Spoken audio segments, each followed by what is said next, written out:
আর এবার আমাদের নজর রাখতে হচ্ছে মালদার মানিক চকের দিকে, কারণ সেখানে কংগ্রেস কর্মী খুনের অভিযোগ উঠে আসছে। গতকালই এই ঘটনা ঘটেছে। কংগ্রেস কর্মীর উপর ধারালো অস্ত্রের কোপ। আরো বিস্তারিত জানার চেষ্টা করব অবশ্যই। সেবক আমাদের সঙ্গে রয়েছেন, আমাদের প্রতিনিধি। সেবক, কি এমন ঘটনা ঘটলো যাতে এই কংগ্রেস কর্মী খুন হতে হলো? কাদের দিকে অভিযোগ? কিভাবে এই ঘটনা ঘটলো জানা যাচ্ছে?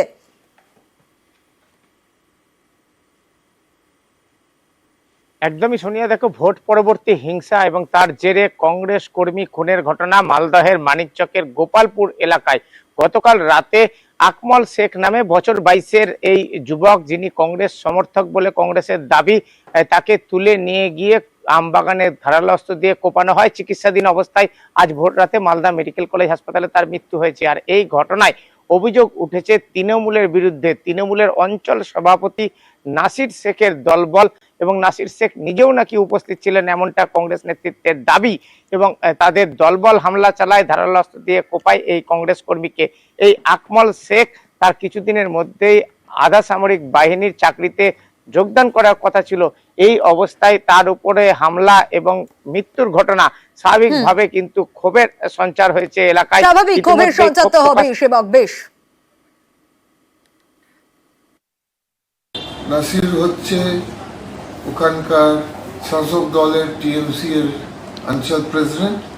যারা এ কাজ করেছে, বাজে কাজ, খুন খারাপি করেছে, পুলিশ এদেরকে সঙ্গে সঙ্গে ধরতে হবে। ওনার এগেনস্টে প্রায় 25 এফআইআর আছে। আর এখানে লোকাল পুলিশ কিছু করছে না। যে জনগণরা কমপ্লেন করে ওনার নামে, উল্টা পুলিশ ওদেরকে ধরে, ওদেরকে হ্যারাসমেন্ট করে। দলীয় গোষ্ঠীকন্দল বা দলীয় কোনো সংঘর্ষ এরকম না, এটা ওদের পারিবারিক একটি সংঘর্ষ। যে পারিবারিক সংঘর্ষ দীর্ঘ 35 থেকে 40 বছর ধরে চলছে। আর পুলিশ মালদা জেলায় অত্যন্ত সিরিয়াস এবং অ্যাক্টিভ।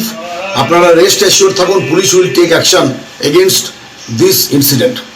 আর অপরাধী কোনো দলের হয় না। এই অপরাধ যারা করেছে বা অপরাধী যারা সংগঠিত করেছে, তারা অবিলম্বে অ্যাকর্ডিং টু ল পেনালাইজড হবে।